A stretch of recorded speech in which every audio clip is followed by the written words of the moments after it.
Isipin mo to. Nagreklamo ka sa trabaho na meron ka habang yung trabaho mo ay pinapangarap ng iba. Minsan naiinis ka sa anak mo sobrang kulit. Pero yung iba, nangarap na magkaroon ng anak. Hindi mo gusto yung bahay na meron ka. Pero marami ang nasa kalsada. Wala mo lang matuluyan. Minsan gusto mong bawiin yung sarili mong buhay.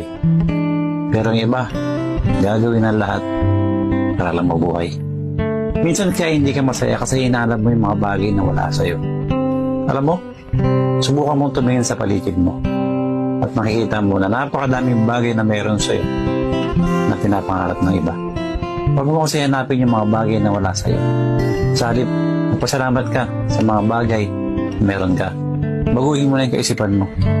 Dahil hanggat hindi mo binabago yung kaisipan mo, hindi ka magiging masaya.